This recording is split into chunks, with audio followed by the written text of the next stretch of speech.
Hi friends, welcome to Vennila kitchen.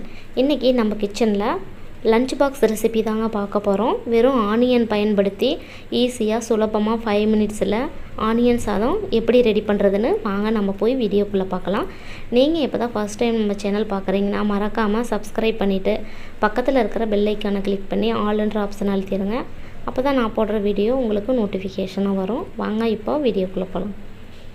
இந்த onion சாதம் பண்ணுறதுக்கு ஃபஸ்ட்டு ஸ்டவ் ஆன் பண்ணி கடாய் ஒன்று வச்சுக்கலாம்.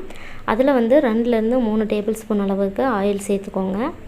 ஆயில் நல்லா ஹீட் ஆன பிறகு 1 ஸ்பூன் கடுகு நல்லா பொரிஞ்சு வந்த பிறகு ஒரு பெரிய வெங்காயம் நீல வாக்கில் கட் பண்ணி வச்சுருக்கிறேன், அதை உள்ளே சேர்த்துடுங்க.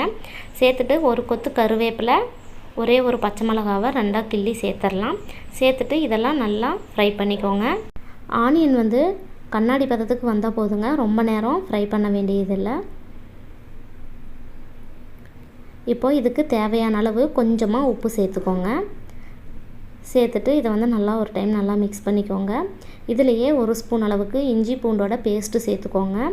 ஆனியன் சாதத்துக்கு கண்டிப்பாக இஞ்சி பூண்டோட பேஸ்ட்டு சேர்த்துணுங்க, அப்போ தான் நம்மளுக்கு டேஸ்ட்டு நல்லாயிருக்கும்.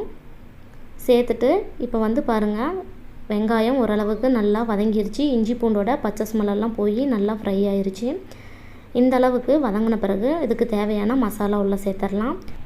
1 ஸ்பூன் மிளகாய்த்தூள், 1 ஸ்பூன் சாம்பார் தூள், கொஞ்சமாக மஞ்சத்தூள் சேர்த்துட்டு எல்லாத்தையும் ஒரு டைம் நல்லா மிக்ஸ் பண்ணிக்கோங்க. மசாலாவோட பச்சை ஸ்மெல் போகிற வரைக்கும் கொஞ்சம் நேரம் ஃப்ரை பண்ணிக்கலாம். பாருங்கள், எல்லாம் நல்லா ஃப்ரை ஆயிடுச்சு.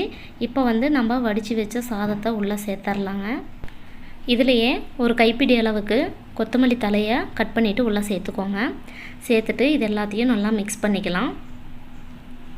சாதம் அந்த மசாலாவோட ஒன்றோடு ஒன்று நல்லா கலக்கிற மாதிரி நல்லா மிக்ஸ் பண்ணிக்கோங்க. அவ்வளோதான், சூப்பரான நம்மளுக்கு ஆனியன் சாதம் ரெடி ஆயிடுச்சு.